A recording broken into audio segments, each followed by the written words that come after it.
Hello, everyone, and thank you for listening to this episode of the Refold Podcast, where we talk about everything related to language learning. My name is Clayton, also known as George Pig, and I manage the community here at Refold. Today, our guest is Ryan, aka Nerdy Wordy. He's a stage 4 Japanese learner and a helper on the Japanese server. All right, welcome. Do you want to go ahead and introduce yourself? Uh, My name is Ryan, but I go by Nerdy in the server. In the server being the Japanese server, you'll also see me on Central. So I am Nerdy, and I'm more than happy to be with you today. All right. And for people who are not super active in the Discord communities, do you want to talk a little bit about your background with the Refold community? Hmm. So I've been a member of the Japanese server and Central for probably about a good year and a half, maybe close to going on to two, although I think it's 2 years in November or October or something like that. So I've been involved in the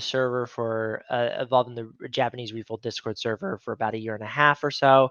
I'm a helper in that server. I am not in. I'm just a regular user in Central. Then I'm active in some other Refold places as well. All right, very cool. So, this is actually your second time on the podcast, right? Okay. It feels like your third time because I guess Ethan and Ben talked to you at one point when you went through the coaching program. Yes, right. Yes, recorded a testimonial for the coaching program that I finished. That's available on the Refold website. Okay, cool. And last time we talked a little bit about being stage 4, your overall Japanese journey. We talked about trains and we talked about just your love of Refold, the community, and all that. So for this episode, we don't really want to talk about that again.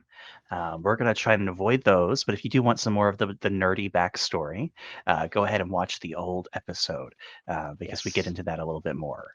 definitely go Cool. a lot into that exhaustively. So definitely do please check that out. We would So appreciate you give a listen. where to start? A lot of stuff has happened in the past couple of months, like with you and your personal journey as a stage 4 learner, Mhm. and with Refold as a whole. I think recently we turned the server upside down when we released our Japanese vocabulary test. Yes, we most assuredly did. We most yes, you most assuredly did through that process, and this is kind of a very interesting moment to be a part of because there's been an interesting kind of dynamic that I've noticed in the disembodied electronic server denizens, as I like to call them.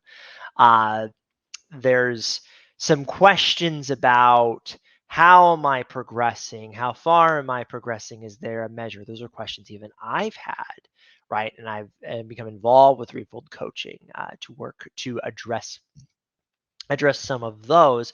But we also see some a what's the right way to say this? This is present a lot in the Japanese server, but this may be present in other bodies as well. So certainly don't want to leave anybody out.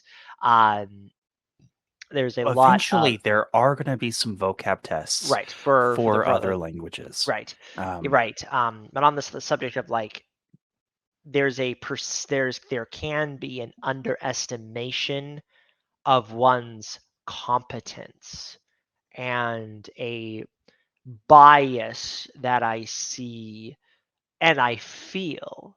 So I want to understand, I want to put out forward that this is hard. Okay, so that's the first thing I want to say with any of this is that this is hard. Language learning is hard. The development of the skill is hard. Measuring yourself is very metrics is hard. very hard. Metrics is very hard. So I And I the don't know what I can theme this actually is say about hard. the vocab tests.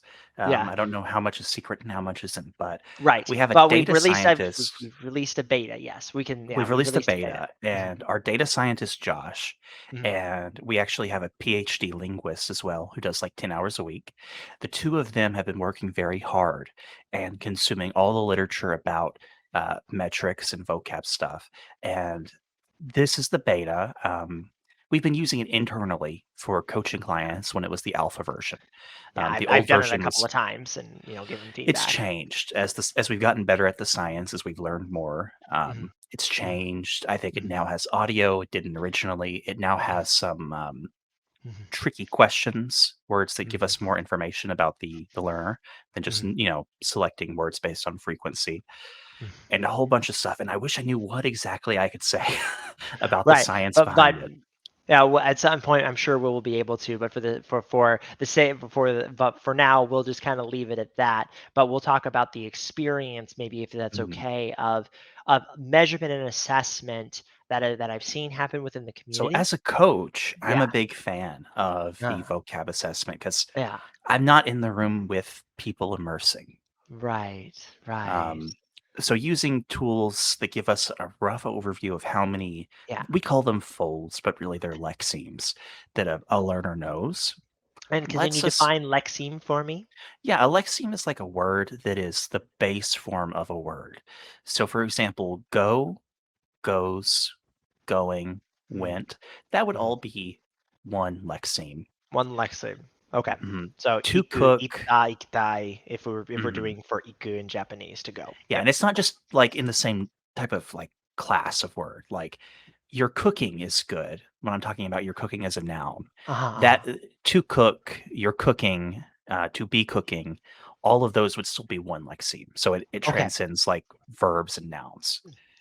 Um, Okay, so it, like if we want to think about like if I were to try to make sure I understand this, the concept of going and the different ways that that would be expressed linguistically, past, present, future, etc., is a mhm, lexeme.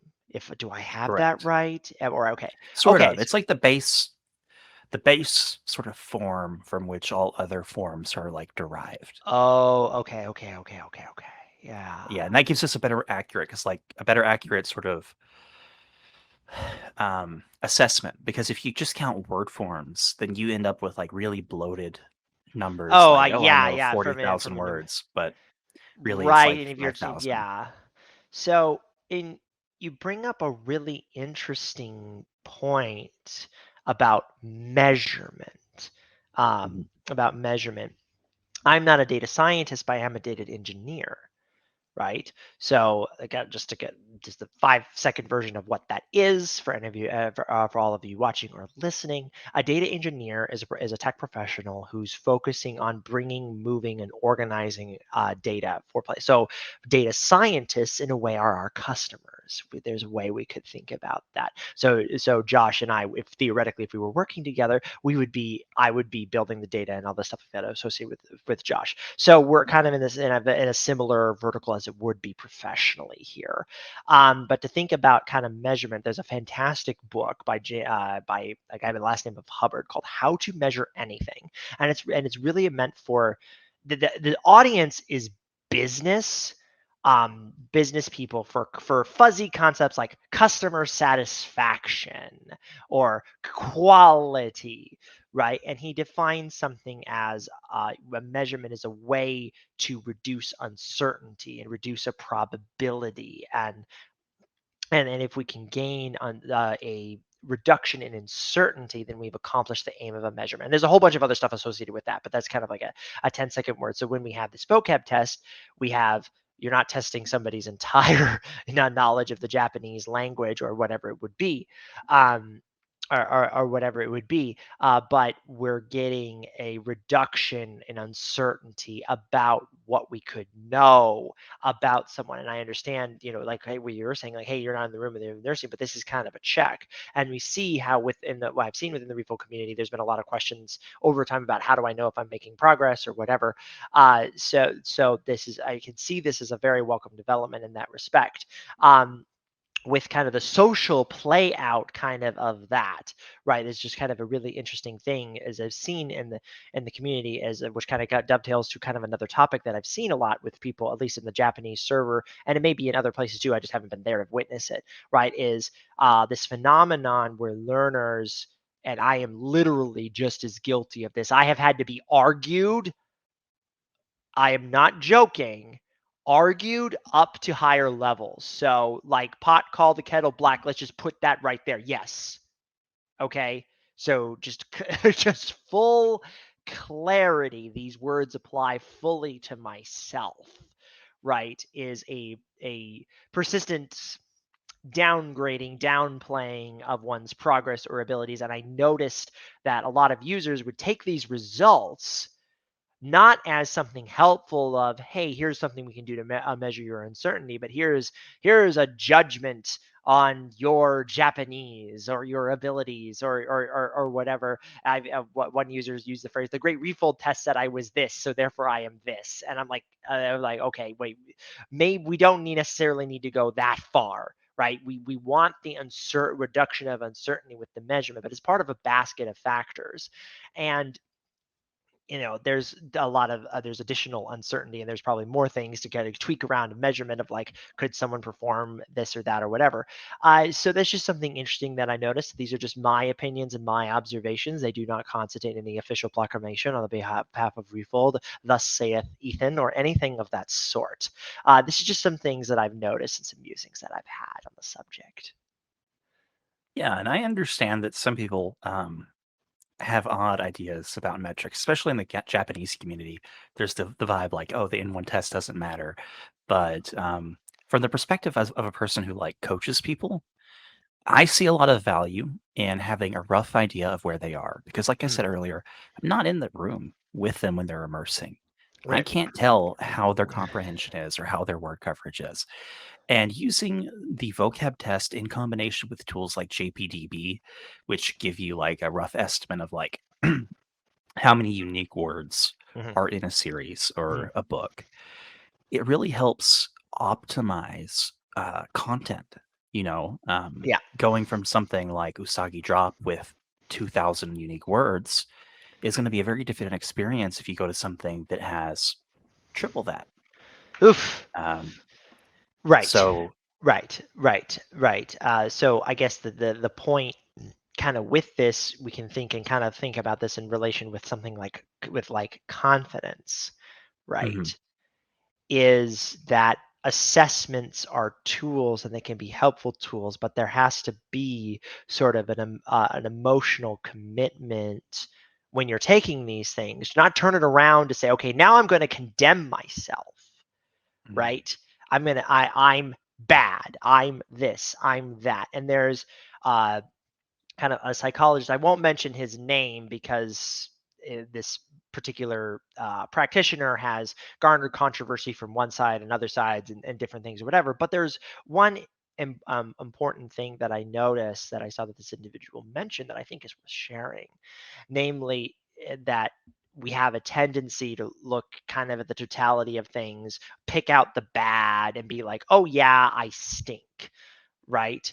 Where is potentially more helpfully, we could say, okay, what's the minimum thing that I might need to change? And he's talking in more in context of like life changes, like depression and or other more difficult situations than like like oh, am I progressing fast or as fast enough in Japanese as I should, right? And then say, okay, what's the minimum thing? But there's other good things that I can think about this too. Like if your vocab assessment comes back, um, and says, okay, I only know 2,000 words or 3,000 words or whatever. There could be other things about that, like, hey, it doesn't mean necessarily that I may not be stage You three know, or whatever. and Yeah. the thing with only knowing 2,000 words, that's actually a lot when it comes Right. to a That language like perspective. the perspective there is, like I just mentioned, some of the so-called easier slice of life shows only have like 2,000 unique words.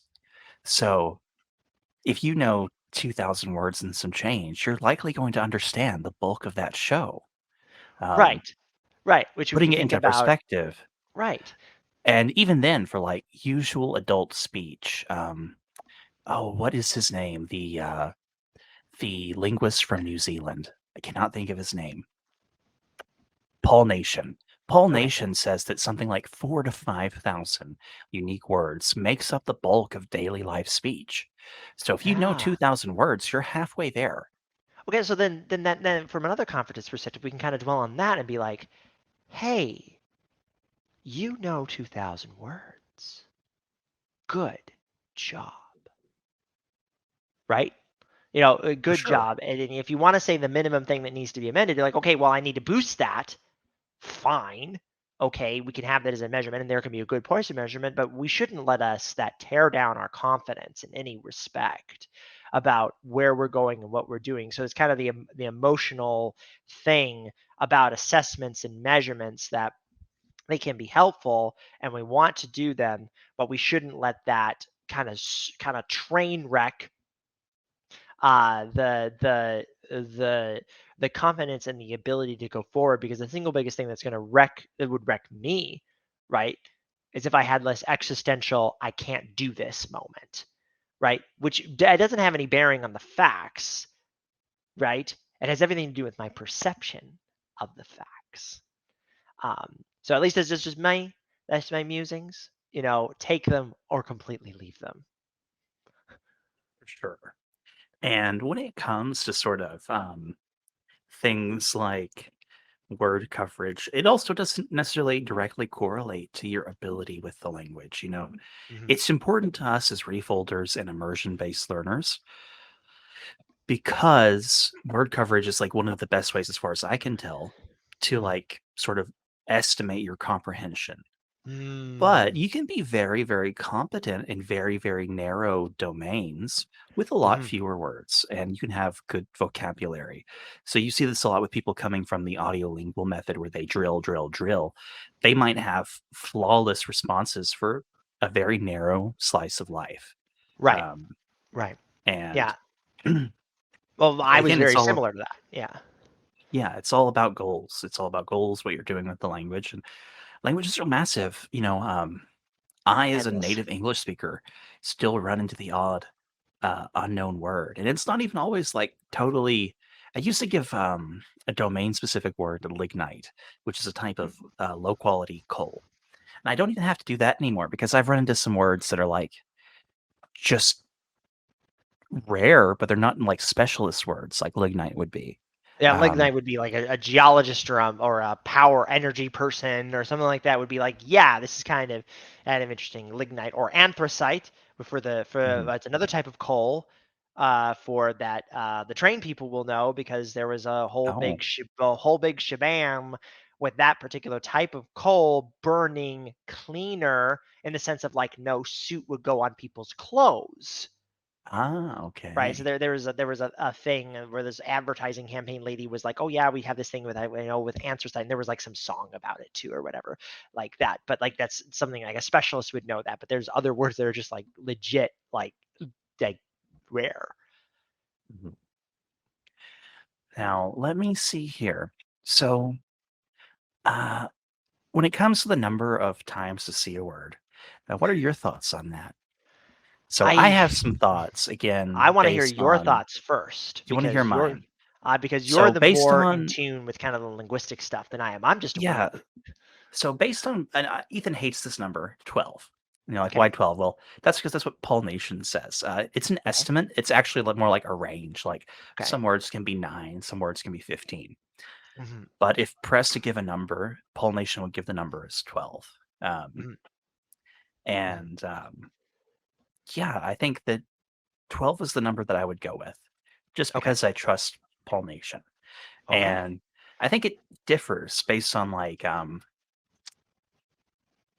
what sort of anchoring you have with the word. A word that is Okay. sort of like borrowed from English into a different language, Oh it's yeah. going to be very easy to remember. Yeah. Yeah.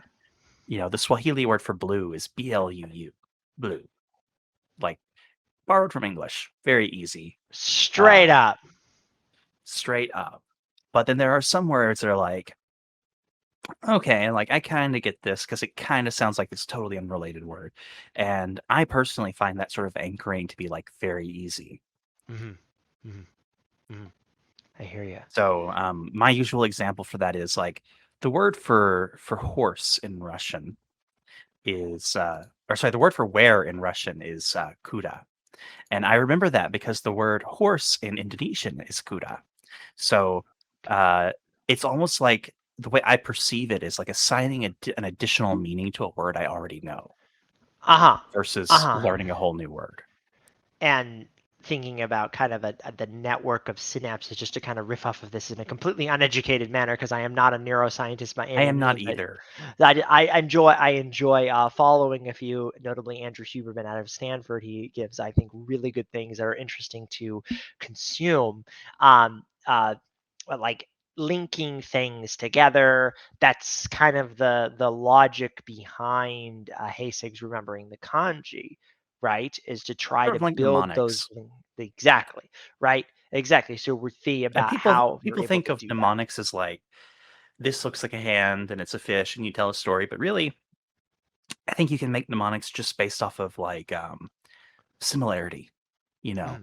Mhm. Um it doesn't you can make the connections without having to make up a story. Right. Right. Well, and here's another example of that. Is I still remember the Korean word. I remember I had heard the word chaebol. I'm probably pronouncing that horrifically from in the Deborah, Korean. yeah. Right. Sort of But like the giant sort of corporations like Samsung. right. Right. Yeah. But I remember kind of Zaibatsu is the Japanese. you got me perfect. You had me, because that's exactly what, because then in the Chinese characters, if you write those words, they're exactly the same. Mhm. They're exactly. Hyundai is Gendai. There are so that, like, I remember those two Korean words because of their association with the Chinese representations of them in Japanese, right? So it's just a Mhm. connection kind of there, really, Yeah, of like that. Samsung being 3 star. Um, if you're familiar with. Oh, now I'm gonna remember that. So Sam is like sun in Japanese, and I don't actually know the Sino-Japanese for star, but in Mandarin it's something like Xing, so it's again very Yeah, similar. Xin. Yeah, So, the Chinese YouTuber I watch, his name is Xin. The I and Aya or whatever it is, and then Shin is star Hoshi, okay. in Japanese. So Shin going to, so I mean, I don't know the etymology of that one, but if I were to see it in Hanja, right, Mhm. then I might be able to make that connection, right? But we see Yeah, kind of those things, so those associations, right? It it's funny you see these is associations too, Mhm. in the wild. Really, yeah. I saw, I was, like, scrolling TikTok, English TikTok, not being a good immerser, and I came across this TikTok channel dedicated to comparing ancient animals with modern animals. So, Okay. ancient relatives, modern relatives. Mm. Um, and it was comparing, like, a modern lion Mhm. to an ancient lion called the Simba Kubwa. If you know Simba from The Lion King, you'll know that Simba is just Swahili for lion. Kubwa just Oh, means big. So I said, I did not expect to see a Swahili word while scrolling TikTok, totally unrelated to language, because Simba Kubwa, big lion, makes perfect sense for what the animal is. Um, and and Kumbayama is also Swahili, right? Swahili, yeah. Okay. And the scientific name of that is Swahili. Yeah, I think so. It's just literally Simba Kubwa. There we So, go. Okay, there you go. So a demonstration. Not all scientific names are actually Latin, right? So correct. there's a lot of them are, but a lot of them are not, or they're All more right, the full Latinified. name for it is Simba Kubwa Kutoka Africa. So I think that Kutoka Africa means from Africa, like Okay. African great lion, but I'm not really sure. My Swahili's bad. I had a podcast with Josh, not our Josh, but Josh, who just graduated with a degree in linguistics and Arabic. And he was Mhm. like, really like, he got me hyped for Swahili. So, uh, Awesome. but we're getting off topic. I No, definitely it think is that this the this it's the beautiful. It is connections that beautiful. you make. It is And actually, I beautiful, think and it's that's one of the connection. things No, about please keep like going. I love like it. dabbling, because you have more connections to make, right? Right, right, right. More fertile ground. This is something about kind of the divergent model versus the convergent model, right? Those two types of thinking convergent, we converge into the correct answer. This is like the vocab test is a great example of that. Like, it gives me the kanji for uyamao, and I can say the word representation for uyamao, and I can say, oh, I can recognize that. Um, I recognize that I can answer that as correctly, which is Mm. to respect or to honor. And fun fact is the reason I remembered that word is because I saw it a lot in the Bible. So it is not as common of a word in normal Japanese speech, but I was able to recognize it because of that. So it's there. But that's the convergent model. But kind of like the divergent thing when we think about going different directions. Some have said it's kind of really necessary for creativity, but the exploration of that is really useful in thinking about things. This Hasig's point really is that it's a divergent exercise. It's interesting that you say Hasig because I've always read it as Heisig. I don't know the And then correct maybe meaning. Heisig. I could be just wrong. Right. No, but it's interesting how two native speakers can approach an unfamiliar word and guess Right. two different pronunciations. Right, and if it's Germanic, maybe. I mean, I'm sure I'm sure we could go to the Refold German server and get some of the users there to set us straight, or whatever it would be. But like that's a divergent exercise, right? Mhm. So that makes sense. That makes sense. That the connection. So I did a Udemy course in my long list of grave of Udemy courses on kind of That's another learning. one we And say differently. I've always said it as Udemy in my head.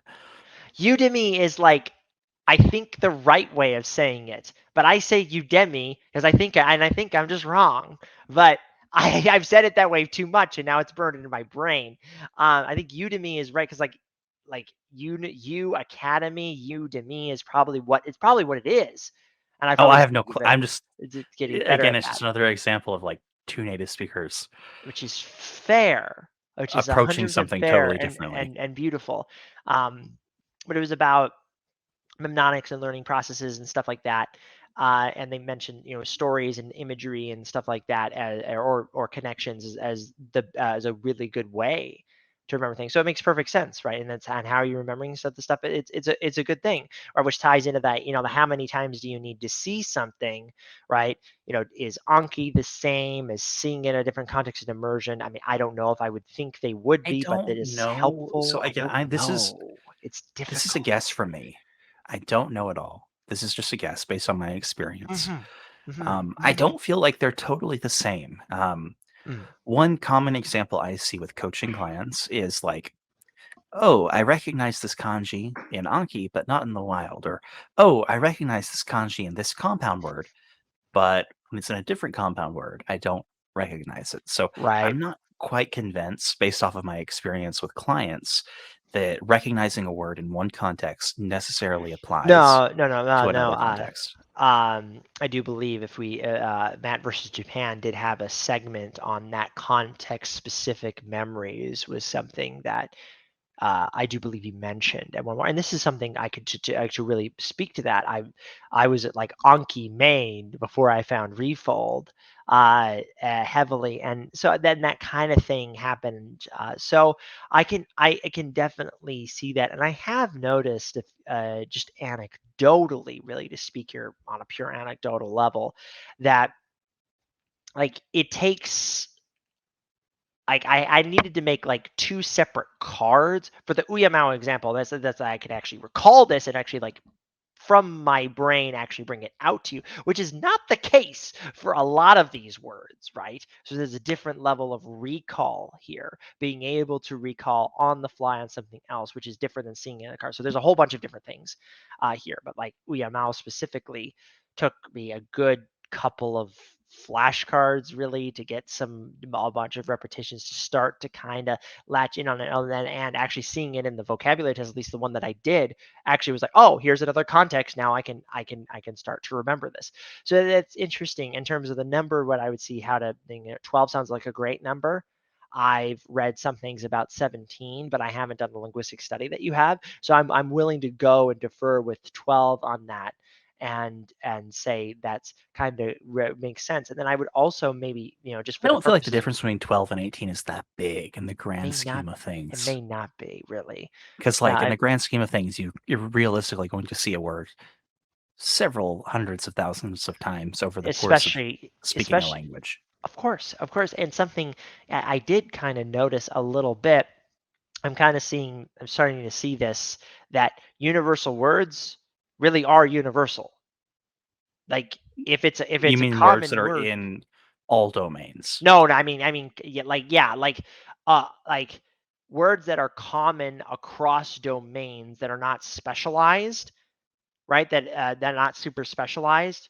Lignite, lignite. I've never actually heard it. I'm assuming it's Right. lignite. Yeah. So we'll run with that for the purposes of our conversation. Like that's a specialist word, right? But both words that actually are used in multiple contexts, you can rest assured that you will actually see them in your immersion, because by definition they're everywhere.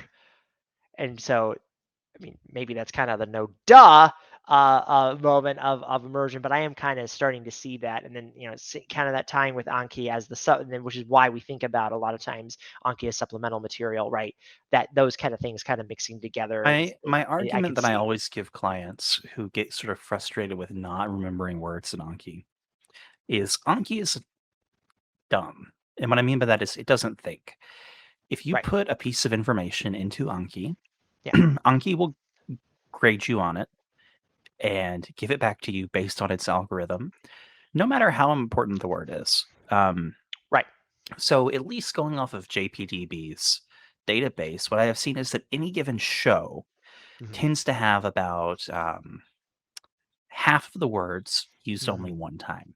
So, if there's Oh. 2,000 words in a show, like a very easy show like Takagi-san, Hmm. then 1,000 of those will only appear one time. They're unique.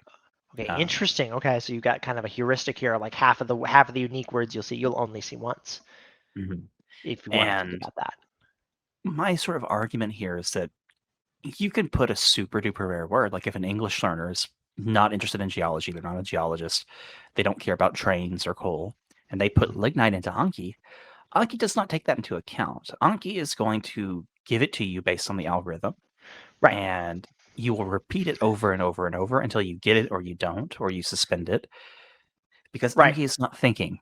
So, No, it's entering things in a SQLite database, right? There's an internal database structure. I've actually worked with this from time to time. There's an actual internal structure. Like your reviews are entries in a table, and mhm, it's reading and writing from this table. That's all that's going on here, right? right. It has no, like you said, it has no general context for who you are, what your care of this word is, where you've seen it, how many times you're potentially going to see it. It doesn't know that, and it can't know that. Correct. So what happens is people will, for whatever reason, put a word that they never ever see again in the wild into Anki, and then they'll fail it over and over, and they'll get frustrated. I'm like, look, the only place you've seen this is you saw it one time 5 weeks ago. You've not seen it since. You're only seeing it in Anki. It's okay to let that word go. I would Right. not be upset if I used to teach English for 5 years. I would Mhm. not be upset if a student forgot the word lignite every single time I talked to him, because unless he's a geologist or whatever, it's just not important. Nope. It's that, and when you get into the context of it, if it ever became necessary, It would repeat. it would repeat, and Mhm. you would know it then, Correct. right? You would know it then. So that's fine and that's meaningful. So that ties back in with confidence, right? Because Anki is also an assessment, and we can view it as an assessment, but maybe based upon what you're saying is that we shouldn't. I wouldn't, because again, you've got limited context.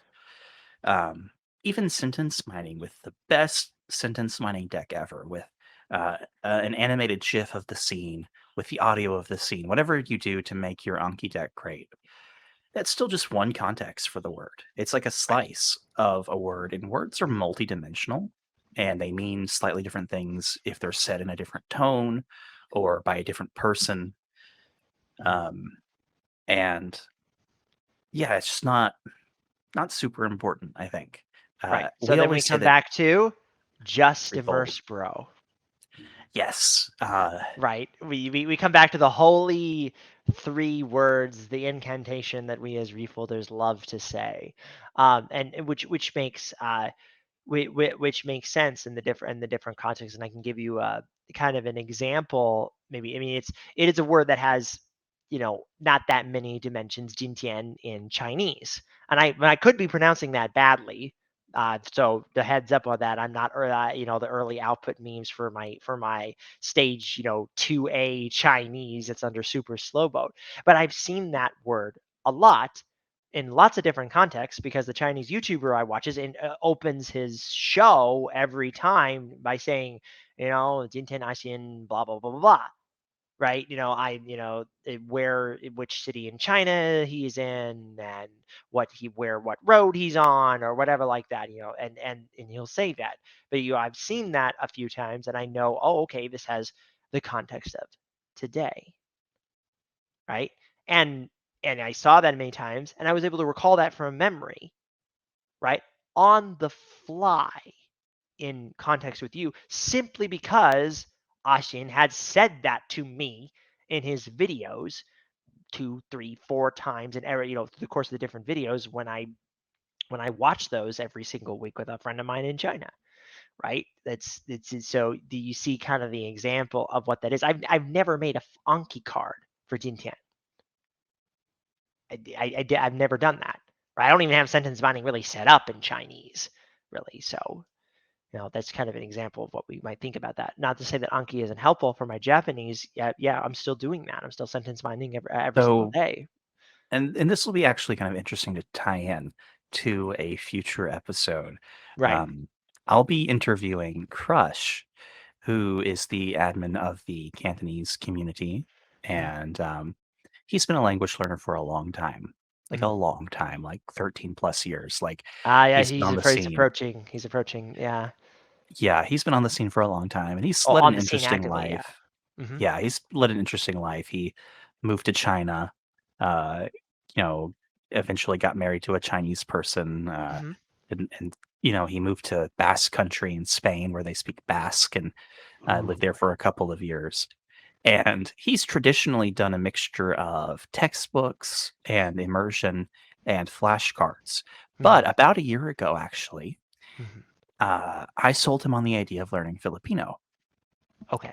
And he has gotten quite good at Filipino with no flashcards. Now, again, there's no kanji, so it might be a little bit different, but Right. still a category Right. 3 language. So Mm-hmm. one category below Japanese in terms of difficulty.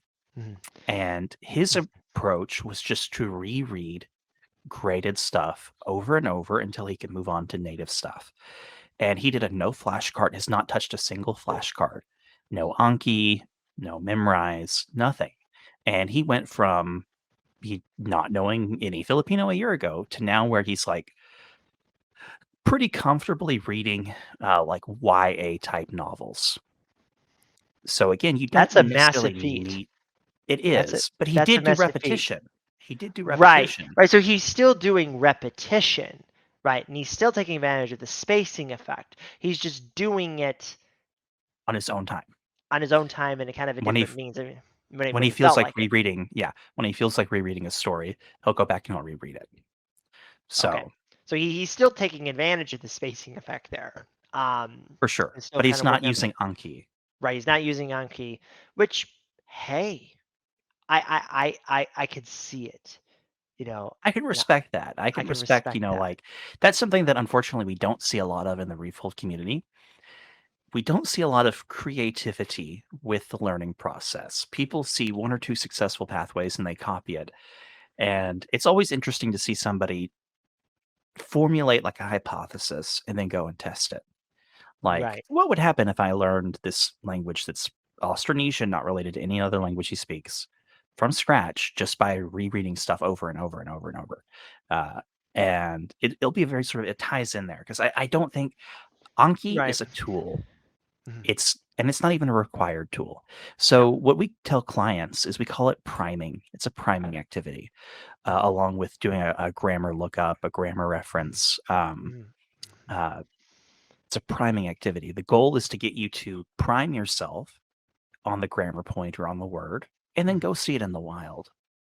Right. And you don't have to do it if you don't like to, if you don't want to. Right. There's a notable user in the Japanese server. Baby Brain Gang is the name that she's given for this, of to be completely Is she a helper or a SRS-less. mod? She is. I don't want to. Okay, let's not Yeah, dox her. let's not dox her, but let's just know that I know that hopefully that this user feels that The their the baby contributions are brain very gang. that their contributions are very appreciated. And so this is you see this, right. I ended up something doing kind of like this with Chinese on a very slow pace, because all I've done is rewatch Ashin videos. That's Like literally, that's all you've done. yes, Oh, okay, interesting. right. I mean, like that's yes, like, because there's so much involved with Chinese in any language, really, right? And when you're trying to juggle multiple things, right? Like, with Japanese still being the primary, right? It's like, okay, what are you doing? How do you focus? And how do you take a lot of the decision out of it? Well, this content is, I know, content that I like. My friend and I have watched this, and so I will just go through and literally rewatch the videos. Now, I could do better with looking at more of the words, and I'm thinking about doing something like that. But you know, there actually has been some degree of progress. It's very difficult to measure, and self-measurement is something super duper fraught. And I got a hot take about self-measurement, a really big hot take What that is could your be hot really fun. take? My hot take is that the Dunning-Kruger effect may not be real. I am taken aback by that because I'm a firm believer in the Dunning-Kruger effect. Okay, may because the original 1999 paper, the graph that he was showing of the different percentiles of where people were measured in their performance, right, was able to be replicated with random data.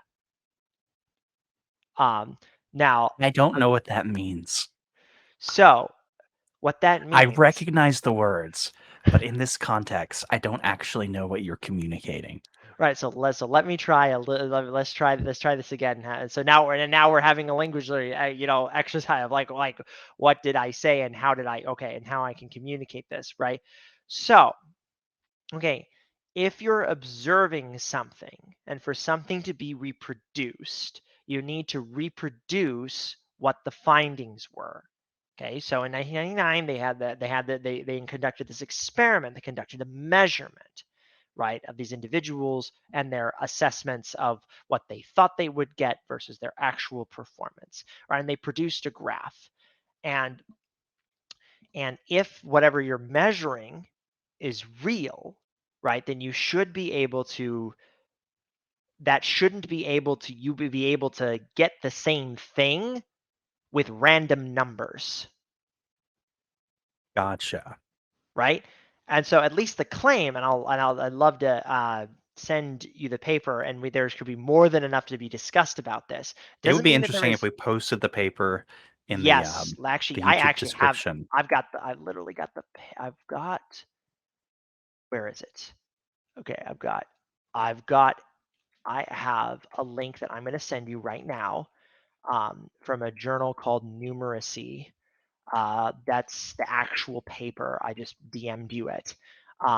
And then, That's actually a fun word because a lot of people don't know. They know about the term literacy, understanding letters, right?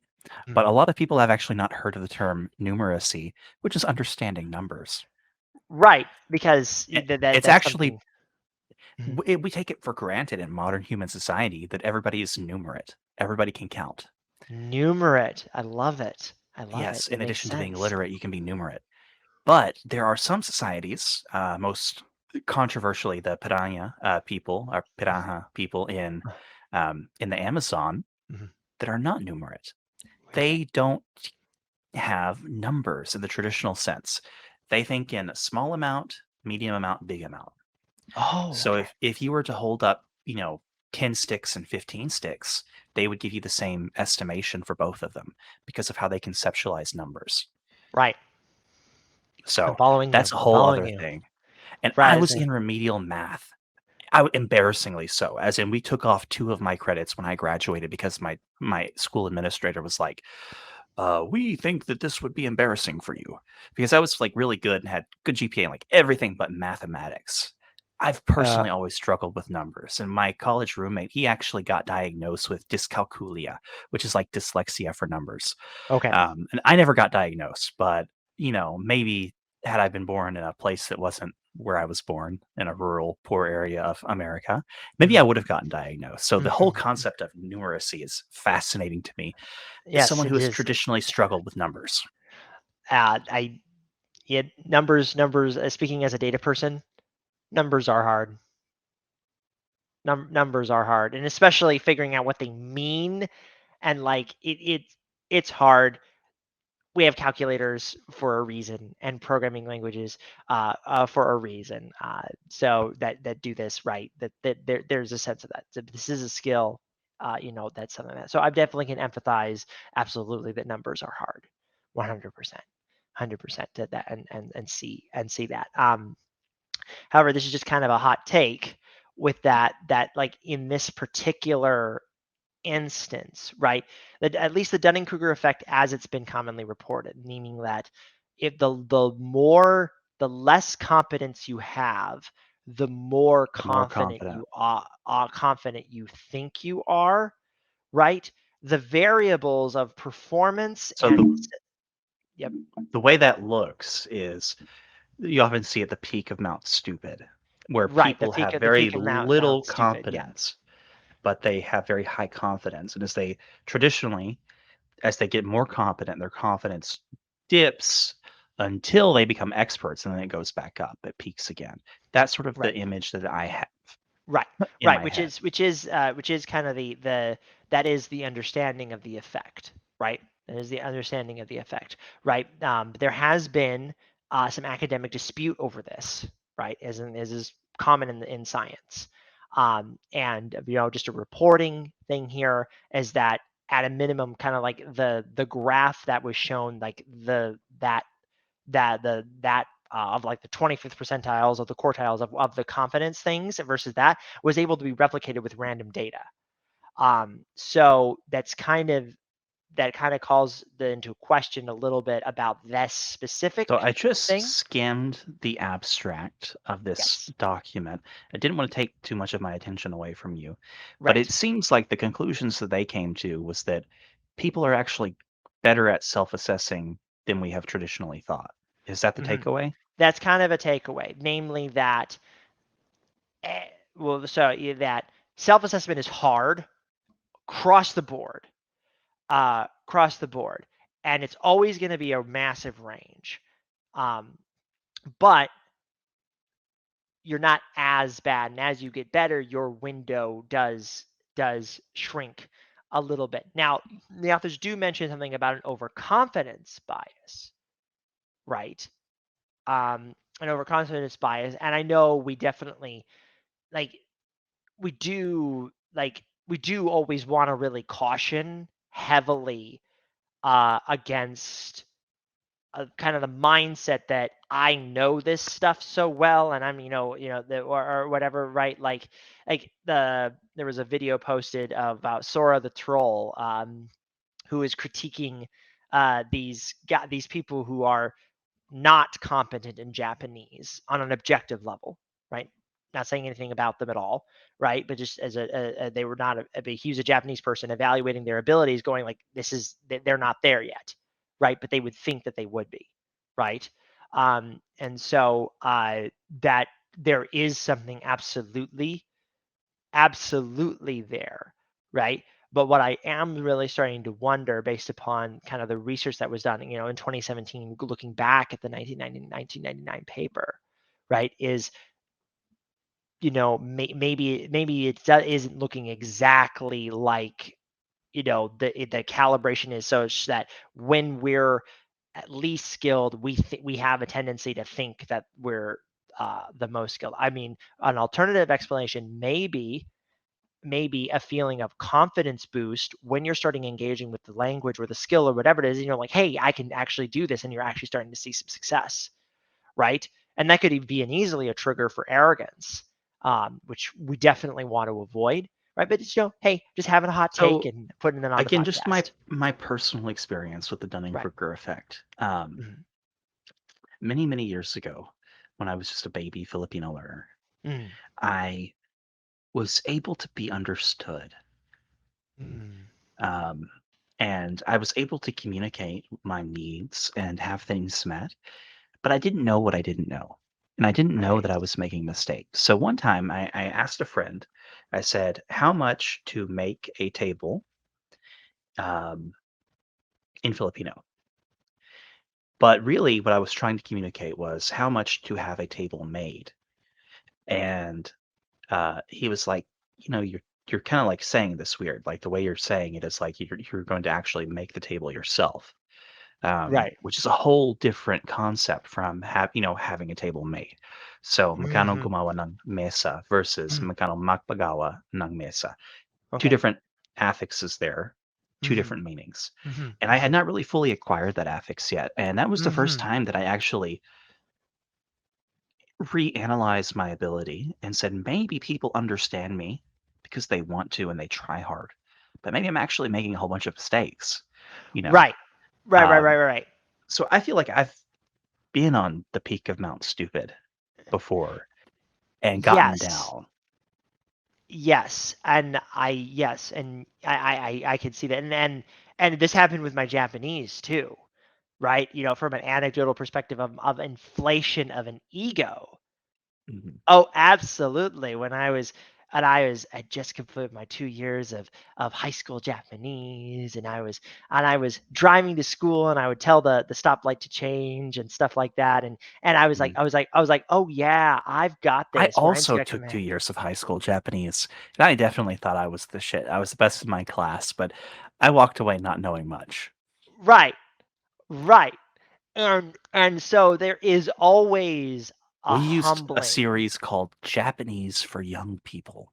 It's the Okay, children's version of Japanese for Busy People. You may okay. be familiar with that textbook Japanese series. for busy people. That name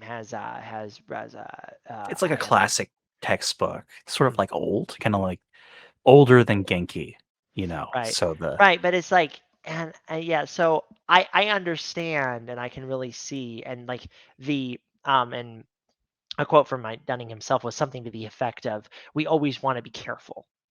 Right, right. Um, Yeah, we always want to be careful.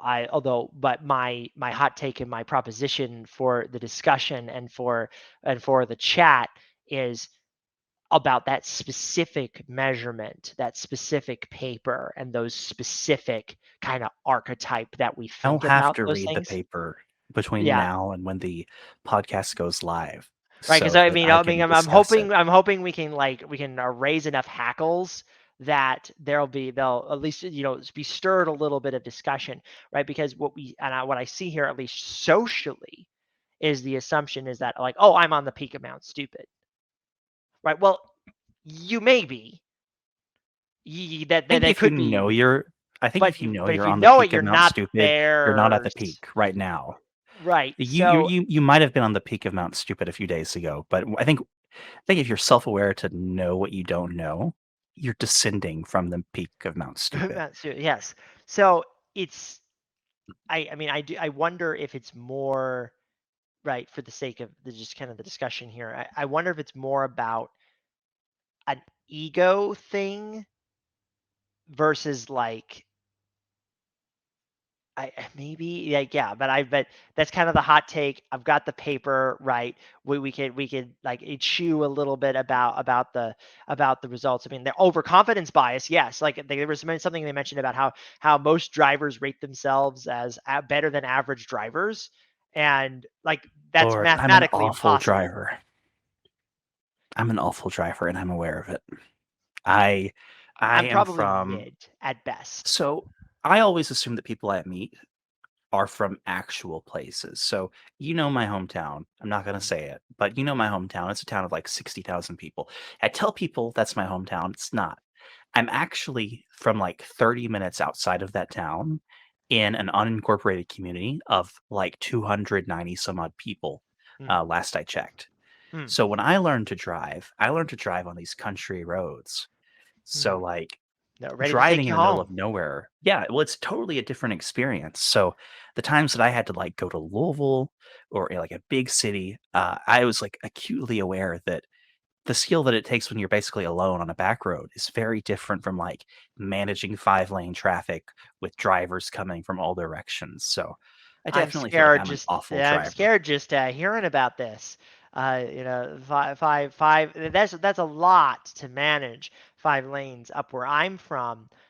Is we got two, 3 or 4 lanes. Ooh, or one ways to downtown. Ooh, right. But in some of these bigger urban I have gone areas, the wrong way down a one way many, many a time.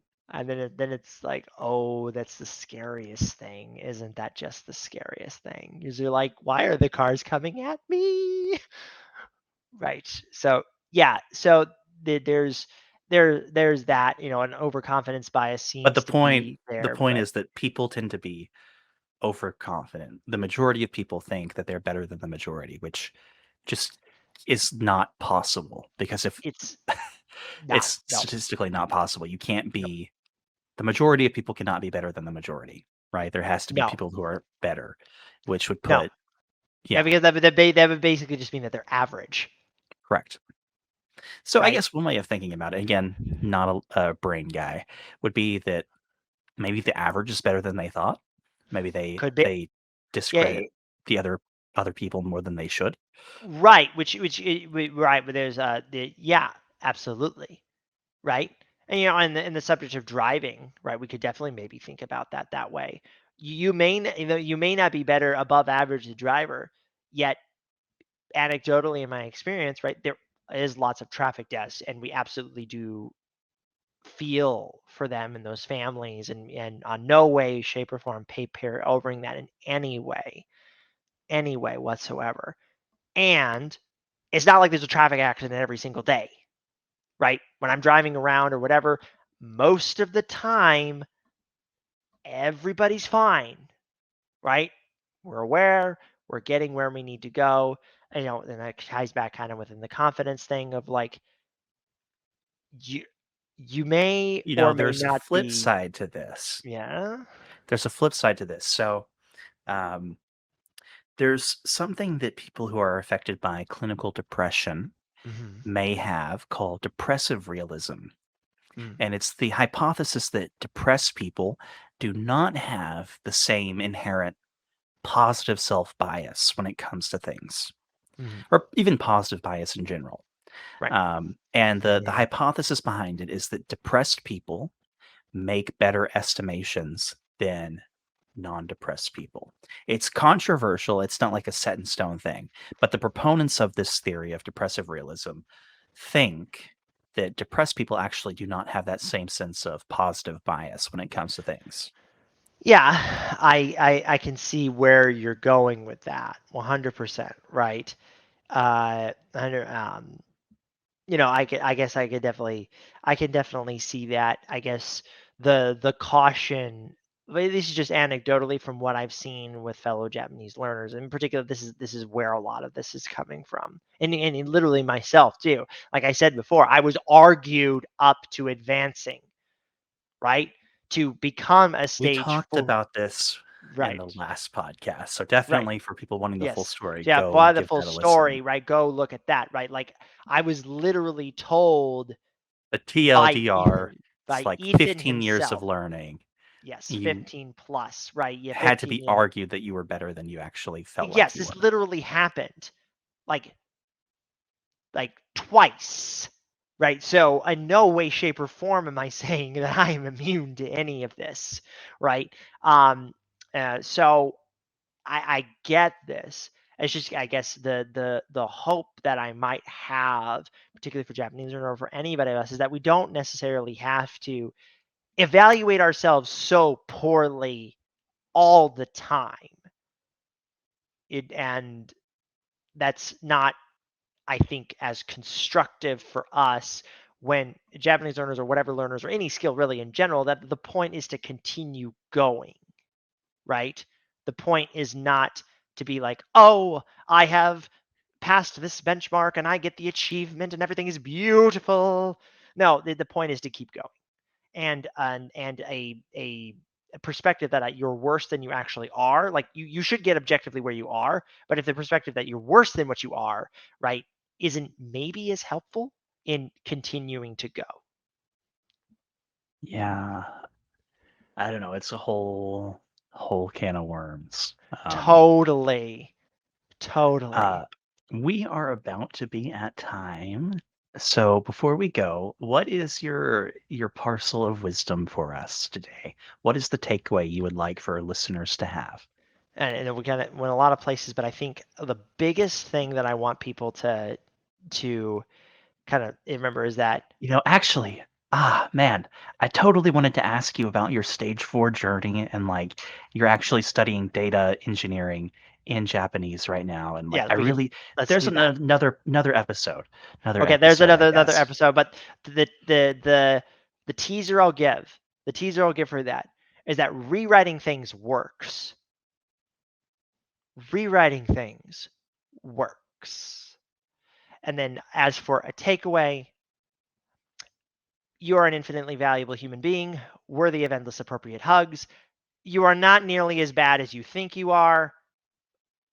A vocab assessment or any kind of assessment is a tool to help you help you get a check, but that doesn't change the fact that you are making progress and you should feel good about that. Rock on. And Nerdy, thank you so much for coming on. And I look forward to seeing you soon. For listeners, you guys are going to be surprised here in a couple of months. So we'll get into that another day. Look forward. Further intrigue. What's gonna happen? Stay tuned. All right. Bye, guys. Bye. I want to thank you for listening to this episode of the Refold Podcast. If you're watching the live premiere, you're in luck. Right as it ends, we have an after party over on the Refold Central Discord server. Come join us by using refold.link/join and chat about the episode. If you enjoyed the podcast and would like to hear more, you can find older episodes to listen to on YouTube and Spotify. Let us know what you thought about the video by liking and leaving a comment below. Do you have suggestions for upcoming visitors or requests for particular topics? Please feel free to reach out to me on Discord at GeorgePig #5413 or via email at clayton@refold.la. Thank you all for watching and or listening, and I'll see you next week.